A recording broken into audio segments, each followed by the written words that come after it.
Dead Aaron. Aaron Kelly died, so they buried him. That night, the mourners were sitting around the fire. His widow was saying, I hope he's gone, but I suspect he isn't. when in walked the corpse.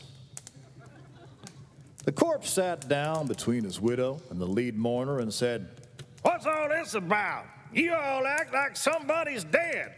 Who's dead? You are. said the widow, shaking like a leaf. Me dead? Said Aaron Kelly.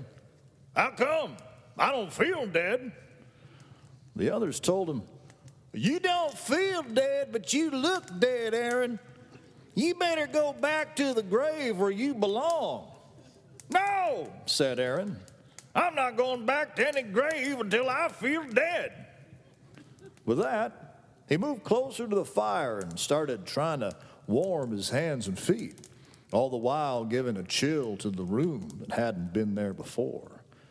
And that's all he did, night and day, was sit by the fire. Well, that sure presented a problem. For one thing, Aaron Kelly sure looked dead. His joints cracked, his skin looked dusty. His widow and the other mourners weren't sure how long the corpse was going to last. But that was just part of the problem. The insurance association wouldn't pay on his life insurance policy because Aaron swore he wasn't dead. And the undertaker said he was going to take back the coffin if Aaron wasn't going to occupy it. Aaron's widow tried to explain all this to Aaron, but he wouldn't listen. Let me be, woman, He said, I'm not going back to any burying ground until I'm dead. Don't you miss me? Miss you? she wanted to know. How am I going to miss you? I haven't had a chance to miss you. You're not gone. Aren't you going to mourn for me? What's the use of going in the morning when I haven't lost you yet? You haven't paid proper attention to me. Haven't paid proper attention? Didn't we take you out and bury you? Didn't the Reverend preach the funeral? You think we're going to bury you 2 times? Well, we aren't. So quit complaining. Aaron just sat by the fire and creaked and cracked. His joints were dry. His back was stiff. And every time he moved, he cracked and creaked like a dead tree in the wind.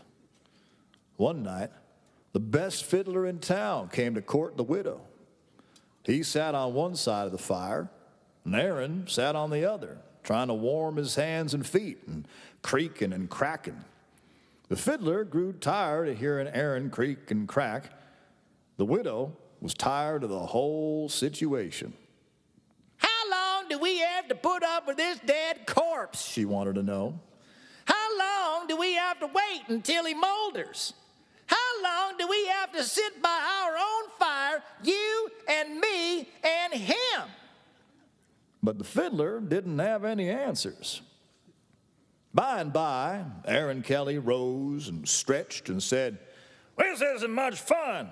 Let's have some fun. Let's dance to limber up our legs. So the fiddler got out his fiddle and began to play. And Aaron got up to dance. He shook himself. He took a step or two. He began to do a jig with his old bones cracking and his yellow teeth snapping, his knee bones knocking, and his arms flip-flopping around and around and around. He skipped and he pranced, and how that dead man could dance. Pretty soon, a piece of him flew loose and fell to the floor. My golly, look at that, said the fiddler. Play faster, cried the widow. The fiddler played faster. Dead Aaron danced faster, and pieces of bone kept popping and dropping every which way. With every hop, a dry bone dropped. Oh, my God, cried the fiddler. play, man, play. Hollered the widow. The fiddler played faster. And dead Aaron danced faster, bones dropping all around, until all at once he crumbled down.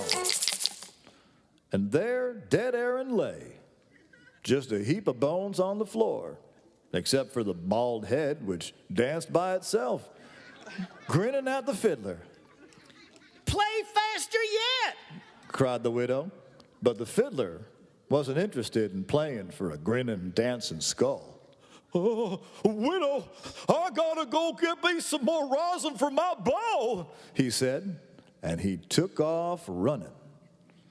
They gathered the bones together and put them back in the grave, but they were careful to lay the bones one across the other and all confused, so Aaron couldn't figure out how they went back together.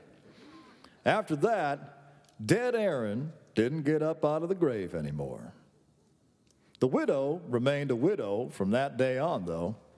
That dancing head spoiled her chances for romance.